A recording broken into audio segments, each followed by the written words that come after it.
Hello everyone, मेरा नाम अभिषेक अग्रवाल। आज हम जानेंगे क्रूड ऑयल के प्राइस के बारे में और उसका इम्पैक्ट क्या होने वाला है उसके बारे में। So let's start. तो हम सबको पता है क्रूड ऑयल के प्राइसेस जो हैं वो इतिहास में पहली बार नेगेटिव हो गए। इसका क्या इम्पैक्ट होगा? तो इसका मतलब क्या है? क्या पेट्रोल और डीजल के जो प्राइसेस हैं वो एकदम जीरो हो जाएंगे? क्या वो हमें फ्री में मिलेगा? शायद, पता नहीं। तो इसका एक्चुअल आंसर क्या है? इसका एक्चुअल आंसर है it is a big no. तो इसके लिए हमको इकोनॉमिक्स के कुछ बेसिक फैक्ट्स के बारे में जानना पड़ेगा, जैसे लॉ ऑफ डिमांड। ये कहता है जब प्राइस बढ़ जाती है तब डिमांड जो है वो गिरने लगता है, ठीक है।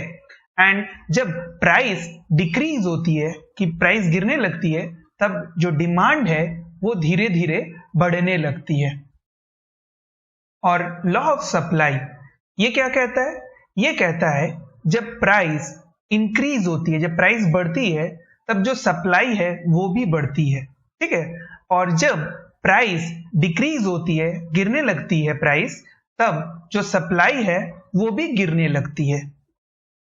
तो अब हमको क्रूड के पर्सपेक्टिव से ये जानना होगा कि उसकी डिमांड में अभी क्या हुआ है। दुनिया भर में लॉकडाउन है, इसकी वजह से factories, aviation sector, transportation, public and goods both काफी हद तक इंपैक्टेड हुआ है। और अदर कॉमर्शियल एक्टिविटीज भी जो हैं वो बहुत हद तक कम हो चुकी हैं, या कुछ तो टोटली बंद हो चुकी हैं।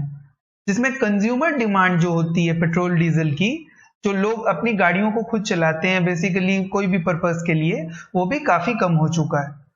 तो जो ग्लोबल डिमांड है एज ए होल वो काफी डिमिनिश्ड हो चुका है।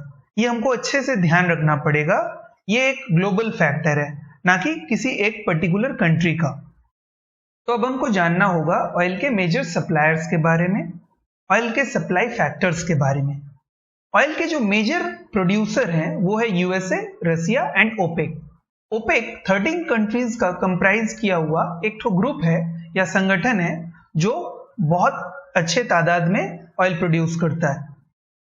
तो जब इतने बड़े बड़े प्रोड्यूसर हैं, इतने बड़े बड़े खिलाड़ी हैं जब मार्केट में, तो उनके बीच में ह्यूज कंपटीशन एक कॉमन बात है। इन लोगों में कंपटीशन किस चीज का है? ज्यादा से ज्यादा मार्केट शेयर को लेके, ठीक है। अब ये ज्यादा से ज्यादा मार्केट शेयर कैप्चर क्यों करना चाहते हैं? इस वजह से ताकि इनको ज्यादा से ज्यादा प्रॉफिट मिल सके, ज्यादा से ज्यादा ऑयल बेचकर। तो by producing more oil and having a price advantage over others, that means ये ज्यादा प्रोड्यूस करेंगे, अपने कंपटीशन से कम दाम में भी अगर बेच सकेंगे तो ये ज्यादा प्रॉफिटेबल बिजनेस इन लोग के लिए रहेगा। या ये छोटे मोटे जो प्रोड्यूसर्स हैं उनको एलिमिनेट करने के लिए भी अपने प्रोडक्शन को बढ़ाते हैं। तो अब हमने पहले जैसे सुना था, जाना था कि दुनिया भर में लॉकडाउन के कारण जो डिमांड है वो सिग्निफिकेंटली लो हो चुकी है। And on the other hand ये जो ऑयल प्रोड्यूसिंग कंट्रीज हैं और ऑयल प्रोड्यूसिंग ऑर्गेनाइजेशंस हैं, इन लोगों ने सप्लाई को कहीं ना कहीं बढ़ाया है। इसकी वजह से क्या हुआ है, एक स्टोरेज इशू क्रिएट हो गया है। आप ऑयल प्रोड्यूस तो कर लोगे, बट अगर आप ऑयल को कंज्यूम ही नहीं कर पाते हो तो आपके पास एक बहुत बड़ा इशू आ जाएगा, दैट इज स्टोरेज इशू। आप इतने ऑयल को प्रोड्यूस करने के बाद रखोगे कहां? और ये स्टोरेज एक बहुत ही कॉस्टली अफेयर है। तो अब इन तीन कॉम्पिटिटर्स के बीच में होता क्या है? ये तीनों ही चाहते हैं ज्यादा से ज्यादा मार्केट शेयर पे कब्जा करना।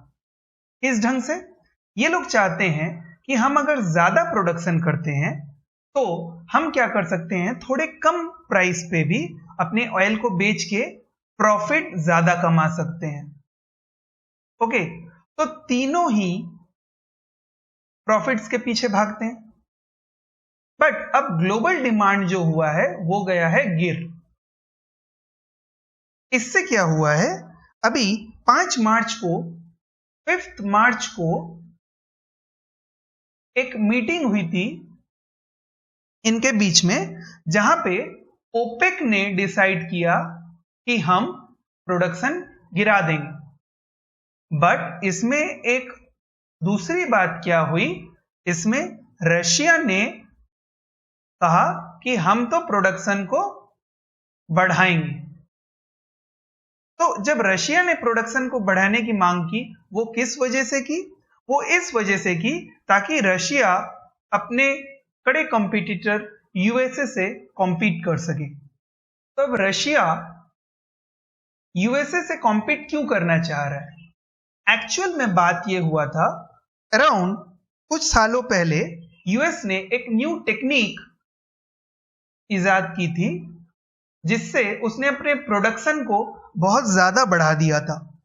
इस टेक्निक का जो एक्चुअल नाम है वो है शेल एनर्जी रेवोल्यूशन। अब इससे यूएस ने बहुत ही कम कॉस्ट में प्रोडक्शन को बहुत ज्यादा रैंप अप कर दिया था। इससे क्या हुआ था, उनका जो एक्चुअल क्रूड है वो काफी चीपर प्राइस में मिलने लगा एंड यूएसए ने एक बहुत बड़ा मार्केट शेयर पे अपना हक जता लिया, जिसका कहीं ना कहीं रसिया को भी नुकसान हुआ है। तो रसिया एक्चुअली यूएसए से बदला लेना चाहता था बोल के 5 मार्च की मीटिंग के बावजूद उसने प्रोडक्शन को बढ़ाने का मांग किया एंड प्रोडक्शन को बढ़ा दिया। तो रशिया के प्रोडक्शन बढ़ाने के बाद सऊदी अरबिया ने भी ये डिसाइड किया कि हम भी प्रोडक्शन को बढ़ा देंगे। तब इससे एक्चुअली हुआ क्या, जो ग्लोबल सप्लाई थी वो बहुत बुरी तरह बढ़ गई। ओके, तो ग्लोबल सप्लाई बढ़ गई एंड डिमांड जो थी वो एक्चुअली अभी भी बहुत कम थी। तो अब हमको देखना पड़ेगा डिमांड एंड सप्लाई का जो रिलेशन है इसमें कैसे काम करता है। हमको यह जानना पड़ेगा, पहला केस, अगर डिमांड बढ़ती है और सप्लाई अगर गिरती है तो जो प्राइस होता है वो बढ़ जाता है। एंड सेकेंड केस में अगर बात करें, डिमांड अगर गिरती है एंड सप्लाई अगर बढ़ रही होती है तो प्राइस गिर जाता है। तो अगर अभी हम बात करें, डिमांड लॉकडाउन के चलते ग्लोबल बेसिस पे गिर गई है, सप्लाई ये टफ कंपटीशन की वजह से बहुत बढ़ गई है। तो इसका ऑयल सेलर्स पे इंपैक्ट क्या है? अभी प्राइस कम है, प्रॉफिट्स भी कम हो गए। हाउएवर इन लोग का कुछ कॉस्ट है जिसको हम लोग बोल सकते हैं जैसे स्टोरेज कॉस्ट, वो बहुत बढ़ गया है।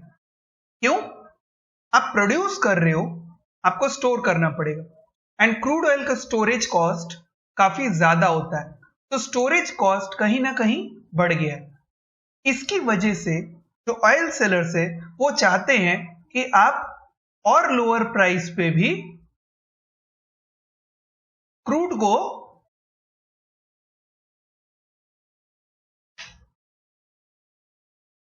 परचेज करो। तो इसका इंपैक्ट क्या मिलेगा? इसका इंपैक्ट होगा ऑयल बायर्स पे, उन लोग को चीपर क्रूड मिलेगा। इन लोग का जो बजट डेफिसिट होता है, या हम लोग बोल सकते हैं फिस्कल डेफिसिट, वो कम हो जाएगा। तो they will be benefited at the end.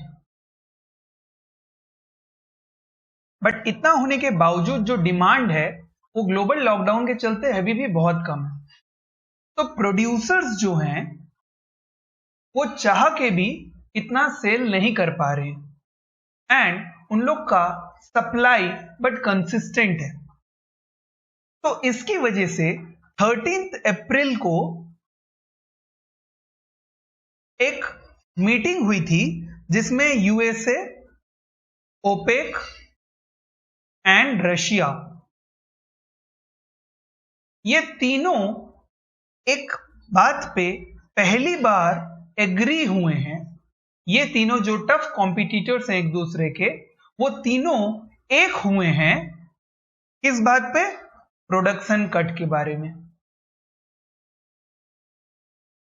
Okay, तो ये प्रोडक्शन कट कर रहे हैं। 13 अप्रैल को इन्होंने डिसीजन लिया। इतना करने के बावजूद 20 अप्रैल 2020 के दिन WTI क्रूड इंडेक्स जो है उसका वैल्यू हो गया था डॉलर -37.63 -37.63। इसका मतलब आपको क्या क्रूड लेके आओगे, आप उसके साथ पैसे भी लेके आओगे? Nothing like that. बट इसका मतलब यह होता है कि इसकी जो फ्यूचर ट्रेडिंग वैल्यू है वो नेगेटिव हो गई है, ना कि क्रूड का प्राइस नेगेटिव हुआ है। डिमांड इतनी ज्यादा गिर गई है कि जो WTI क्रूड सप्लायर्स हैं उनके सप्लाई को अभी कोई खरीदने नहीं मांग रहा है, और सप्लायर्स का जो इंडेक्स है वो नेगेटिव वैल्यू पे ट्रेड कर रहा है। तो ये फ्यूचर ट्रेडिंग होती क्या है? फ्यूचर ट्रेडिंग एक कॉन्ट्रैक्ट होता है एक बायर और सेलर के बीच में, एक प्रेजेंट डेट में, जहां पे वो फ्यूचर में होने वाली ट्रेड डील के लेके आज ही से उसकी प्राइस को और उसके डिलीवरी टाइम को तय कर लेते हैं। ठीक है, सपोज ए एंड बी, ए एक बायर है और बी एक सेलर है। तो आज सपोज 25 अप्रैल 2020 के दिन ये लोग एक एग्रीमेंट करते हैं कि बी ए को कुछ गुड्स डिलीवर करेगा ऑन 15 मई 2020। तो बी और ए में एक एग्रीमेंट होता है कि बी कुछ गुड्स ए को 15 मई में डिलीवर करेगा, और इसकी जो प्राइस है वो कब तय होगी? वो भी आज ही तय हो जाएगी। इससे क्या होता है, बायर हो या सेलर हो, दोनों को एक एश्योरेंस मिलता है। बायर को यह एश्योरेंस मिलता है कि हमको सर्टेन गुड्स मिलेंगे और उसकी डिलीवरी डेट का भी कंफर्मेशन मिल जाता है। एंड सेलर के पर्सपेक्टिव से क्या होता है? सेलर के पर्सपेक्टिव से उसको एक सर्टेन प्राइस मिल जाता है एंड उसको अभी से यह पता चल जाता है कि उसको कितना प्रॉफिट हो सकता है या लॉस होने की संभावना है। क्यों? फ्यूचर में अगर प्राइस घटती या बढ़ती है तो एग्रीड प्राइस होने के चलते सेलर को यह पहले से पता रहता है कि उसको एक्चुअल में कितने पैसे मिलने वाले हैं। अगर तब का प्राइस बढ़ा हुआ रहता है तो उसको एक मिनिमल लॉस होगा, अगर तब का प्राइस घटा हुआ रहता है तो वो ऑलरेडी प्रॉफिट बुक कर चुका है। तो ये फ्यूचर ट्रेडिंग करते कौन है? फ्यूचर ट्रेडिंग करते हैं कॉमन इन्वेस्टर,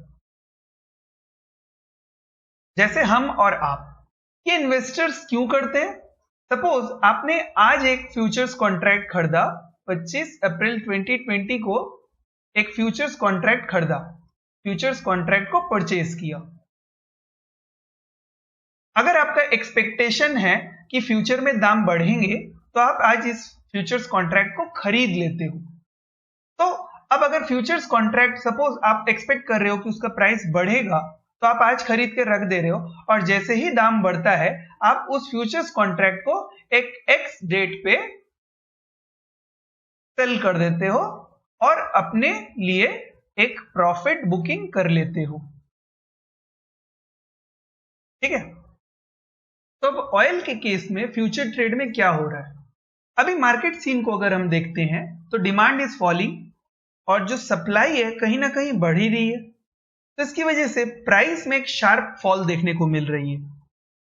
तो इसी प्राइस गिरावट के चलते जितने भी फ्यूचर के ट्रेडर्स हैं, फ्यूचर्स में जिन लोगों ने ट्रेड किया है या करते हैं, उन लोगों को ये एक्सपेक्टेशन है कि प्राइस और भी गिरेगी क्योंकि डिमांड बहुत कम है। तो यही फ्यूचर के ट्रेड में गिरावट के वजह से इन लोगों का ये प्रेडिक्शन है कि प्राइस और भी ज्यादा नीचे जा सकते हैं। इसके कारण इन लोगों ने इन्वेस्टमेंट जो पर्सपेक्टिव है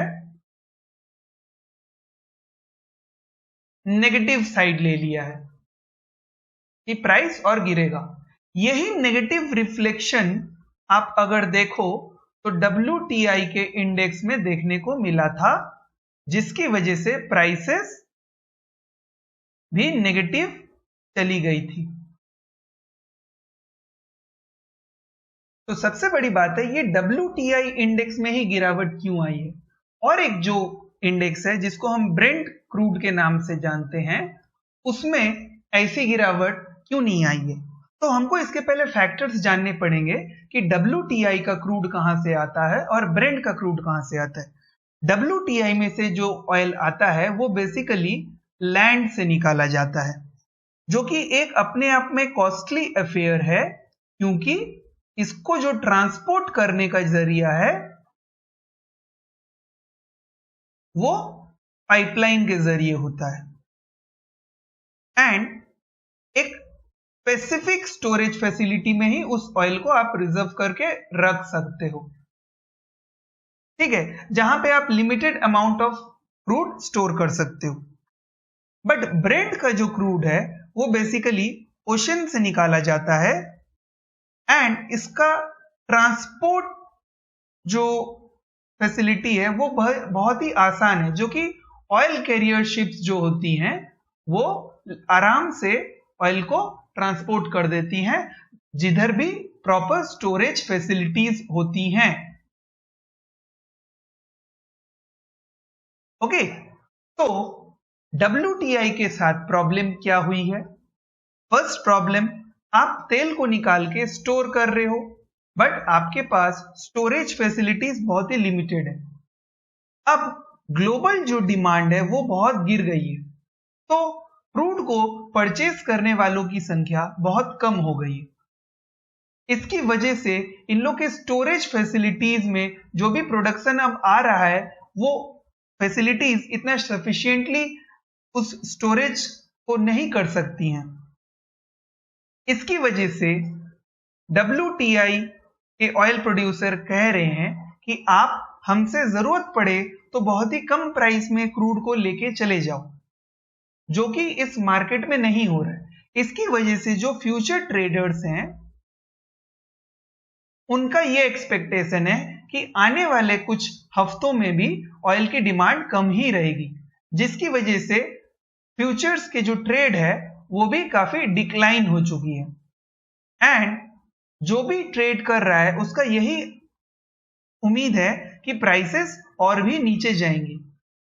इसी का नेगेटिव रिफ्लेक्शन हमको WTI के इंडेक्स में देखने को मिला है, जिसकी वजह से अराउंड -$40 पर बैरल के नेगेटिव प्राइसेस को हम देख रहे हैं क्रूड में, WTI इंडेक्स में एंड नॉट ब्रेंट इंडेक्स में। तो ये जो नेगेटिव प्राइसेस हैं ये ज्यादा दिन रहने वाली नहीं है।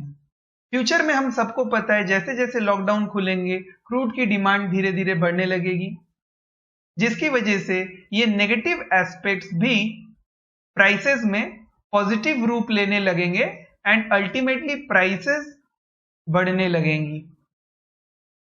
तो ये हमको ज्यादा दिन देखने को नहीं मिलेगा, ये एक बहुत ही लिमिटेड टाइम पीरियड के लिए है। बट क्या इसका फायदा कुछ कंट्रीज निकाल सकती है? हाँ, जो भी बायर कंट्रीज हैं वो इसका फायदा बहुत अच्छे से निकाल सकती हैं, क्योंकि जैसा कि मैंने पहले कहा वो लोग को चीपर क्रूड मिलेगा, उन लोग का फिस्कल डेफिसिट जो है वो कम कर सकती हैं वो कंट्रीज अगर ऑयल को परचेज करके स्टोर कर लें तो। इनकी वजह से उनकी इकोनॉमी पे एक पॉजिटिव इंपैक्ट देखने को मिलेगा। बट क्या इसका इंपैक्ट एंड कंज्यूमर पे भी बेनिफिटिंग होगा एंड कंज्यूमर को क्या मिलेगा? सॉरी टू से, but they will not be passed on the benefits. Why?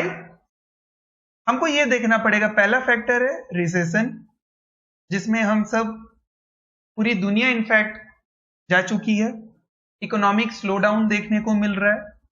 तो जो गवर्नमेंट है वो चाहेंगी ये जो बेनिफिट है, ये जो ऑयल का कम प्राइस हुआ है उसको वो लोग कम प्राइस पे खरीद के पब्लिक को, कॉमन पीपल को उसका बेनिफिट ना पहुंचा के वो जो गेन करेगी उस गेन को रिवाइवल ऑफ इकोनॉमी में लगाए।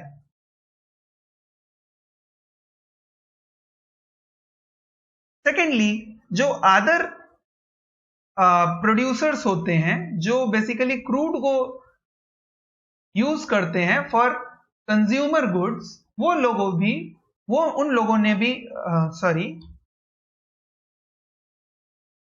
वो लोग भी कंज्यूमर्स को ज्यादा बेनिफिट नहीं पहुंचाएंगे, क्योंकि इस स्लो डाउन के चलते उनको ऑलरेडी लॉकडाउन के चलते काफी लॉस का सामना करना पड़ा है। तो इस लॉस को सेट ऑफ करने के लिए वो प्रोडक्ट प्राइसेस में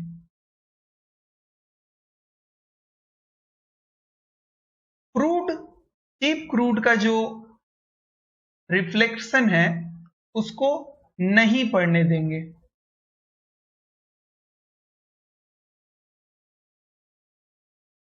तो this is the ultimate thing, and उसका जो इंपैक्ट होगा क्रूड का अल्टीमेट एंड कंज्यूमर तक, शुरू से लेकर एंड तक। Thank you.